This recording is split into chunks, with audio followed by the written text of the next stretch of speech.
नमस्कार, मैं हूं गीतिका पांडे और आप देख रहे हैं मध्य प्रदेश का number 1 news channel clean news MP.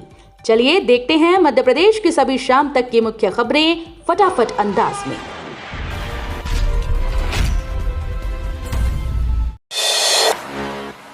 उम्मीदवारों के लिए महत्वपूर्ण खबर, प्रोविजनल आंसर की जारी।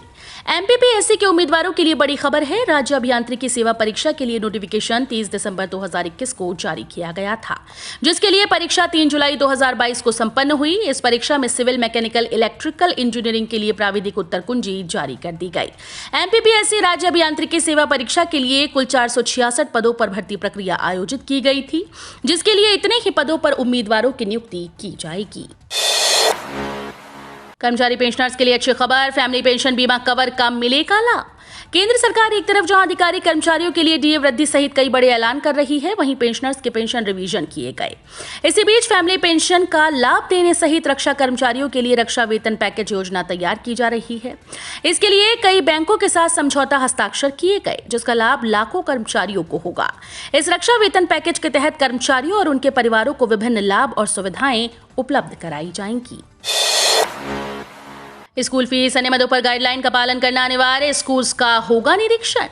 एमपी स्कूल छात्रों के लिए राहत भरी खबर सामने आई। दरअसल निजी स्कूल्स में लगातार बढ़ रही फीस और एनसीईआरटी किताबों के संबंध में कई बार आदेश जारी किए गए, लेकिन इसके पालन को नहीं देखा जा रहा, जिसके बाद एक बार फिर से कलेक्टर ने निजी स्कूल्स को निर्देश जारी कर दिए। भोपाल जिला कलेक्टर अविनाश लवानिया के दिशा निर्देश के बाद जिला शिक्षा अधिकारी नितिन सक्सेना ने कहा कि अगर वेबसाइट पर सही जानकारी अपलोड नहीं की गई और निरीक्षण में गलत पाए जाते हैं तो स्कूल्स के खिलाफ बड़ी कार्रवाई की जाएगी। बड़ी तैयारी, एमपी में मिशन मोड में शुरू होंगे विकास कार्य। मध्य प्रदेश में विकास कार्य का खाका तैयार कर लिया गया है। दरअसल नगरीय निकाय पंचायत चुनाव के संपन्न होते ही एक बार फिर से विकास कार्य मिशन मोड में शुरू किया जाएगा। इसके लिए सरकार की कोशिश है कि आगामी कुछ दिनों में हजारों करोड़ के विकास कार्य का भूमि पूजन और शिलान्यास किया जाए। इसके लिए सरकार के द्वारा मसौदा भी तैयार कर लिया गया है। माना जा रहा है कि आचार संहिता हटते ही एक बार फिर से ग्रामीण क्षेत्रों में विकास कार्य शुरू किया जाएगा। रेलवे में बिना एग्जाम मिलेगी नौकरी, 12वीं पास कैंडिडेट से 1 अगस्त तक कर सकते हैं अप्लाई। भारतीय रेलवे में नौकरी की तैयारी कर रहे युवाओं के लिए अच्छी खबर है। रेलवे ने अप्रेंटिस के 1659 पदों पर बम्पर भर्ती निकाली है। इसके लिए 24 साल तक की उम्र के 12वीं पास उम्मीदवार रेलवे की ऑफिशियल वेबसाइट पर जाकर 1 अगस्त तक ऑनलाइन आवेदन कर सकते हैं। रेलवे द्वारा निकाली गई भर्ती में उम्मीदवारों का सिलेक्शन बिना परीक्षा के सीधे 12वीं नंबर के आधार पर किया जाएगा। 15 जुलाई तक जबलपुर अंबिकापुर इंटरसिटी समेत 4 ट्रेन रद्द। रेलवे ने ट्रेन की संख्या बढ़ाने के साथ ट्रेन को रद्द करना भी शुरू कर दिया। जबलपुर रेल मंडल की सीमा से गुजरने वाली 4 ट्रेन को रेलवे ने 16 जुलाई तक रद्द कर दिया।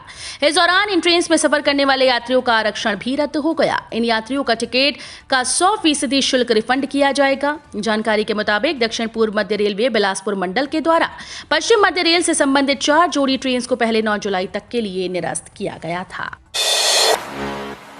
कोरोना के नए वेरिएंट को लेकर WHO ने जारी किया अलर्ट। भारत में बढ़ते कोरोना के मामलों के बीच एक और नए वेरिएंट की चेतावनी दी जा रही है। विश्व स्वास्थ्य संगठन के महानिदेशक टेड्रोस एडनॉम घेब्रियस ने कहा, भारत सहित विभिन्न देशों में कोविड-19 के ओमिक्रॉन वेरिएंट के एक नए उप वेरिएंट BA.2.75 का पता चला है। WHO प्रमुख ने कहा कि यूरोप और अमेरिका में BA.4 और BA.5 लहरें चला रही हैं। भारत जैसे देशों में BA.2.75 की एक नई उपवंश का भी पता चला, जिसका हम अनुसरण कर रहे हैं।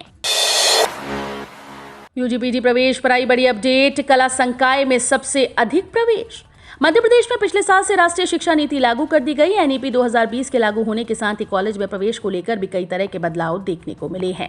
हालांकि इन बदलाव का खासा असर आर्ट्स के छात्रों में दिख रहा है। दरअसल छात्रों की पहली पसंद कला विषय बना हुआ है, जबकि दूसरे पर साइंस और तीसरे पर कॉमर्स के लिए छात्रों का रुझान देखा जा रहा है। पुलिसकर्मियों को मिलेंगे रुस्तम जी पुरस्कार, गृह मंत्री नरोत्तम मिश्रा का ऐलान।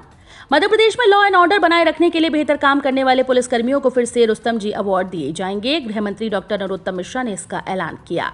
उन्होंने कहा कि 2 साल से रुस्तम जी पुरस्कार बंद था, अब इसे फिर से शुरू किया जा रहा है। प्रदेश के 61 पुलिसकर्मियों को यह अवार्ड 3 कैटेगरी में दिया जाएगा। जल्द ही पुरस्कार देने की तारीख तय कर अदम्य साहस का परिचय देने वाले पुलिसकर्मियों को सम्मानित किया जाएगा। मध्य प्रदेश में मानसून ने पकड़ी रफ्तार, भोपाल समेत इन 12 जिलों में भारी बारिश का अलर्ट। मध्य प्रदेश में मानसून धीरे धीरे एक्टिव हो रहा है। पिछले 2 दिन के दौरान जबलपुर, भोपाल, नर्मदापुरम संभागों के जिलों में अधिकांश स्थानों पर बारिश हुई। भोपाल, राजगढ़, सीहोर, बड़वानी, खरगोन, मंदसौर, नीमच, गुना में अगले 24 घंटे में भारी से अति भारी बारिश की संभावना है। इसके अलावा अनूपपुर, शहडोल, डिंडोरी, कटनी, छिंदवाड़ा, बालाघाट, सिवनी, बैतूल जिलों के लिए भी येलो अलर्ट जारी किया गया। तो ये थी शाम तक की मुख्य खबरें। रोजाना ऐसे ही मध्य प्रदेश से अपडेट रहने के लिए क्लीन न्यूज एमपी को अभी सब्सक्राइब करें और वीडियो को लाइक करना बिल्कुल न भूलें। धन्यवाद।